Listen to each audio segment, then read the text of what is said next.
Assalamu alaikum. Nasir here. How are you keeping? Fine. So, in today's video, we will continue with the same topic, correction. It's our third lecture pertaining to this topic. Okay. As we were discussing in the previous lectures, that we tried to elaborate a bit that these are different mistakes, right, of channels of English. They are practically there. It's very sad, but they are there. So I was saying in the previous lecture that we will discuss ED form, right, in some other lecture. So let's start with the same, right? Someone has written, he or she, I don't know, the ED form is called the past participle. So we have discussed ing form or ing form in detail, and let's dilate upon ED form now, because this expression that the ED form is called the past participle, this is incorrect in the sense that ED form can be past participle. It can be, but it's incorrect to say that this is the past participle. Okay, so let's take the ED form.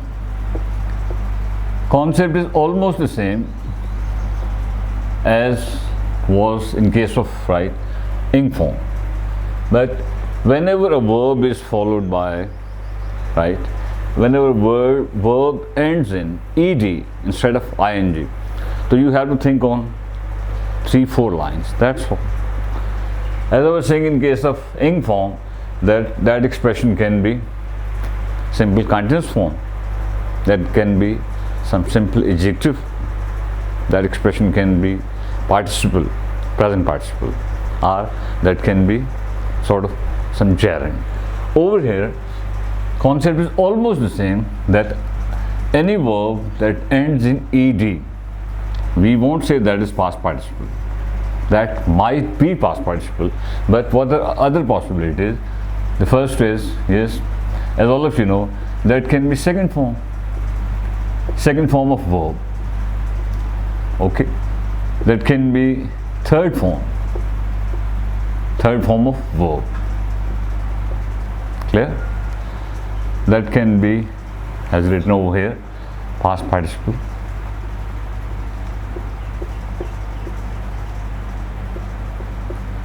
Okay, and the fourth possibility is, as was the case in case of ing form, it can be simple adjective, sort of simple adjective. So if you have got a little bit idea of the previous lecture, so you can grasp it very easily. It's not that difficult, right? The purpose is just to set the thing straight, right? No intention of criticizing anyone or whatever. Second form. So once again, take any verb that ends in ed, any verb that ends in ed. Let's suppose we take this verb, satisfy. Satisfy, all of you know, means to satisfy someone. It's a verb, and if we add ed, so it becomes what? Little bit change is there, all of you know, that is satisfied. Okay, so this is the concept of ed form, satisfied. When we use the word satisfied, some teachers say this is second form, some say it is third form, some say this is past participle, some say this is sort of adjective. All of them are right in that sense, but actually it can be one of these four possibilities, right? Suppose you say, I satisfied him. Okay, we are focusing on this word, I satisfied him. Okay, suppose you say, satisfied, she was listening to whatever music. Clear? Okay. My father is a satisfied person.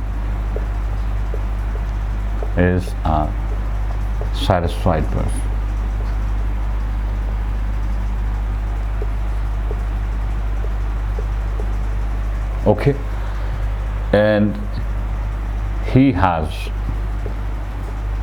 satisfied us. Clear? So we are using the word satisfied. This is ed form of satisfied. over here, and over. Yes. Well, it's very simple. We can also say this is past participle. After write a little bit musing, we can decide whether it is past participle or something different. As I've said, just 4 possibilities are there, right? So exceptions are always there, but generally this is the rule or thumb rule. I satisfied him. ED form. In this expression, what do you think? I just satisfied him. Something has gone in the past.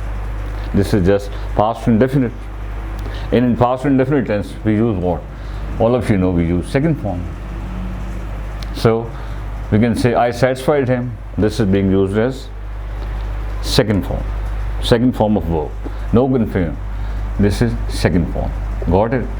Second form of verb, obviously. Satisfied she was listening to music.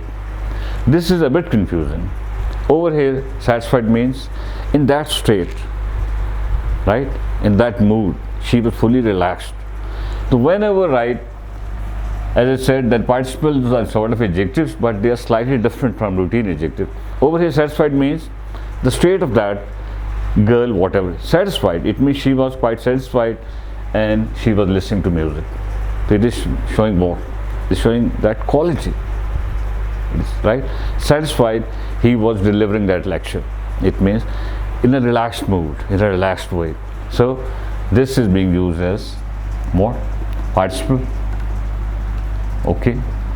So, but as I said, in case of ing form, that if a verb is a sort of adjective and that ends in ing, so that's called present participle. Clear? And over here, I've used the word participle, but the whole story is that this is past participle.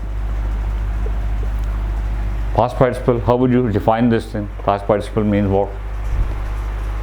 Yes, we can say a verbal adjective ending in ed.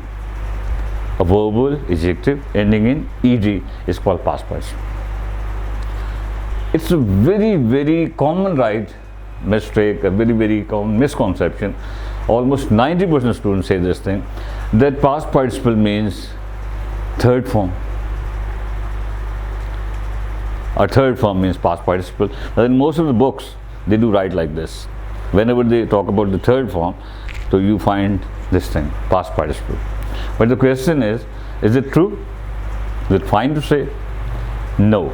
So then the question is, what is the difference in the third form and in the past participle? They are poles apart. They are two different things. Apparently they are the same. So I understand this thing, that past participle does not mean third form and third form does not mean past participle. So a word would be past participle when that meets the requirement. Past participle means ed form, but in the sense of verbal adjective. If a verb is a verbal adjective and that ends in ed, then we call that past participle. Okay, a little bit confusion might be there. Let me write. You just take this example. This one. He has satisfied us. Over here, satisfied is being used as what? Right? Even a kid can guess. This is present perfect tense and satisfied is third form. Right? It's being used as third form. Clear? But this thing is no way past participle. Right? He has satisfied us. Okay? But over here I was saying that satisfied, she was listening to music. Right? This is showing sort of action and this is showing sort of state. So you can find the difference. In case of adjective or in case of past participle, usually this sort of state-like thing, not action. Okay? He has satisfied us. If I say he has relaxed us, he has relaxed us, what do you think? Relaxed over here is being used as third form or past participle? It is being used as third form. He has relaxed. Okay? Present perfect. If I say relaxed, he was telling the story of his first love. So over here, relaxed means what? That state, in a relaxed way, in a relaxed mood. Over here this is being used as past participle. So difference is there. And my father is a satisfied person, right?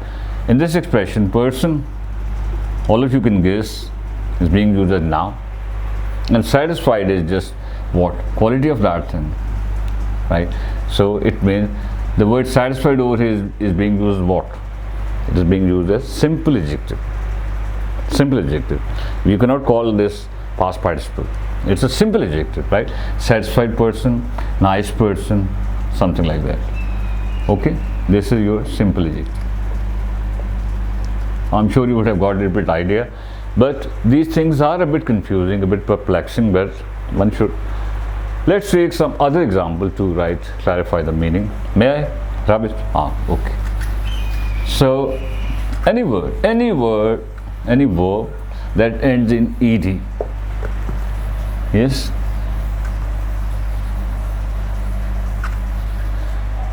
Okay, just let's do the same. Relax.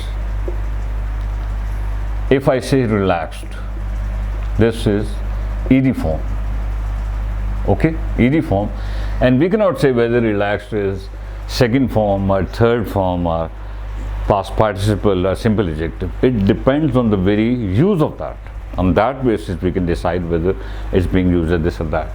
Okay, just if I say relaxed, right, he shared his story. Okay, I have relaxed. Okay, he relaxed there. Oh. She is a relaxed lady. Don't jumble these things up, please. Right? If you listen to this lecture once, twice, inshallah, things will turn fine. So, what? Ed form, relaxed. Ed form, relaxed, relaxed, and relaxed. Yes, any one of you, what do you think? In the first example, relaxed, he shared his story. We see it is not actually second or third form. It is perhaps the state of that person in a relaxed mood, in a relaxed way. So this thing, when the meaning is a little bit different from the routine meaning, so that becomes participle. So over here this is being used as past participle. Clear? Relaxed, he shared his story. Satisfied, he shared his story.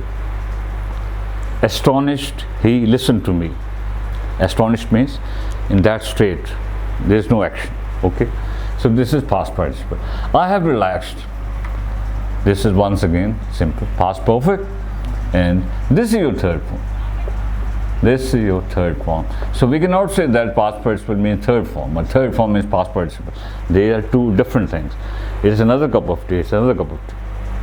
It's a horse of different color. It's a horse of different color. Okay. So, but I have relaxed. All of you know, it is third form because it's being supported by have. Clear? He relaxed there. Very simple. Very clear. He relaxed there means he rested there, or he simple past indefinite.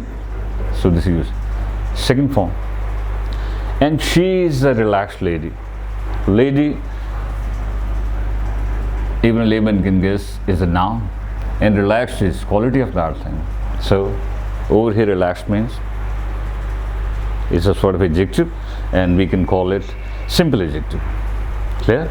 So past participle, third form, second form, and simple adjective. Okay. After a little bit practice, inshallah, you will be. But sometimes, knowing a thing is not that important. To know that you don't know is more important. So you should cudgel your brains a bit and things will turn fine. Okay.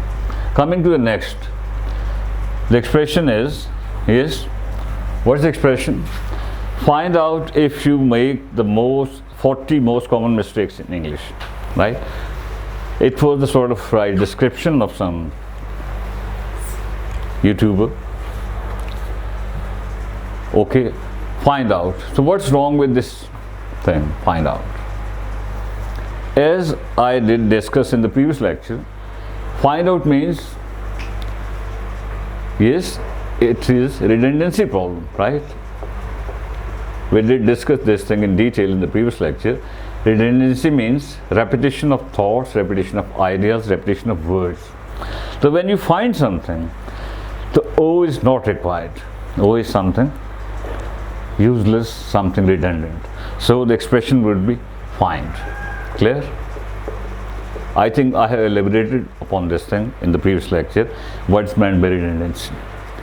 If you make the 40 right common mistakes, and the expression is very strange, very quizzical, very queer in the sense that it means that find this thing, the condition is if you make these 40 common mistakes. If you do make these mistakes, then find this thing. Otherwise, perhaps you are saying you don't find that thing. Clear? So find if you, the condition is if you make these mistakes, then find that thing. Actually, the person who is actually has written this thing, he or she is trying to say that find, and find what? Find this thing. So if we replace this if with whether, so this would become right very sensible expression. Find what? Whether you make the most common mistakes in English or not. Right? So one word can go a long way. Clear? The meaning of if was different, but actually the meaning was this. Find this thing, check this thing, whether you make these mistakes or not. Clear? Okay. The next expression is use as is.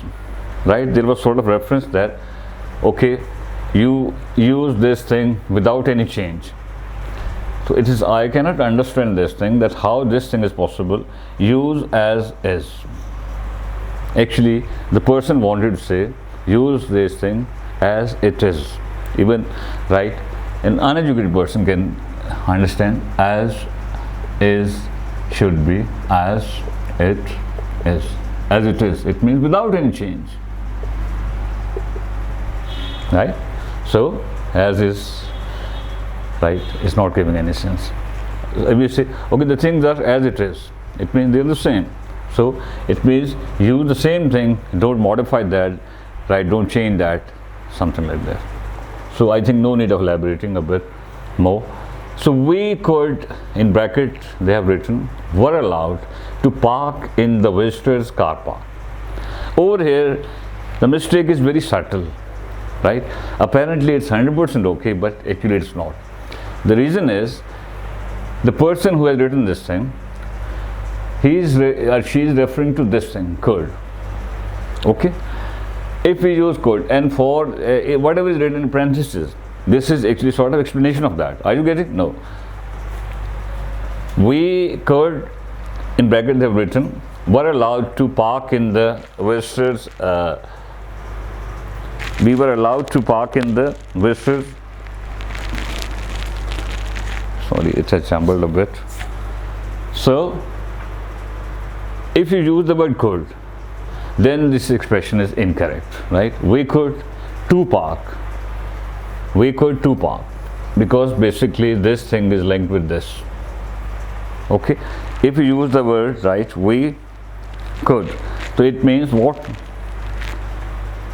We could to park in the visitors car park. Do you think it sounds good? It sounds good? No. So if this is our criterion, then expression should be we could. It means we were permitted. We could. Then to park should become park. To park should become park. Park means to park something somewhere. If we take this thing, we could park in the visitors car park. We were okay.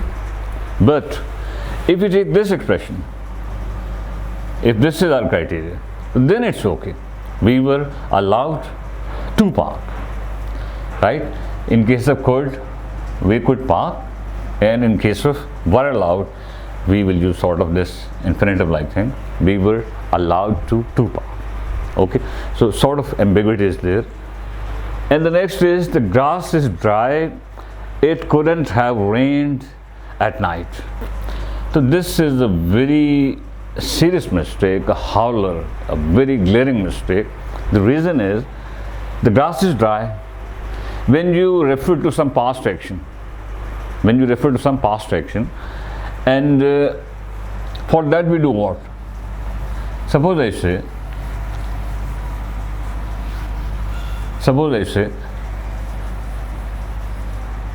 we deduce some result relating to the past. We refer to some past action, and then on that basis we deduce some result. Suppose you get up in the morning, you find this roads wet. So if you say, perhaps, right, it rained, okay, at night or something. So for that we use must have. Must have means, all of you know its routine meaning, right? Something was very important in the past. But over here it is being used to, right, for deduce some result about the past. Okay? I have said that suppose the roads are wet, and if you want to say, it means perhaps it rained at night. How would you say? The roads are wet, it must have rained. All of you know must have is followed by third form, even its routine meaning. So we say the roads are wet, the roads are wet, okay? And what is your deduction? It must have rained. Are you getting? No. It must have rained at night or whatever. This is, you are actually trying to form some opinion, right, about the past. Suppose you say, everything is disturbed, everything is in disorder. The kids must have come. The kids must have come over here does not mean they should have come at every cost. Over here it means they have come. They must have come means you are focusing on the thing. It means they have come. That's the reason that everything is so, literal is there and everything is there. Okay. So if you take this expression, the expression was the grass is dry. It couldn't have rained. Couldn't have, and third form. All of you know, couldn't have is used for referring to something relating to the past. So in routine it might be okay, but couldn't have plus third form. Suppose I say, there's such and such a person, right? If I think that he couldn't have done that, it means it was not possible for him to do that thing in the past. It's okay. He could not have, right, managed that thing. It means he was not in a position to manage things. But in this expression, it's a very serious mistake. The grass is dry, it could not have rained at night. One gets the impression that we are trying to control natural forces. It was impossible, right? So it was impossible that there be rain or something. So this is, over here, it is distorting the sense, it is distorting the concept. So it could not have rained means it was impossible. So I personally don't think that we have any control over this natural. So over here, so expression should have been what? The grass is dry and something like this. Yes, the grass is dry, it must have. It must have, and then third form, rained. Something relating to the past.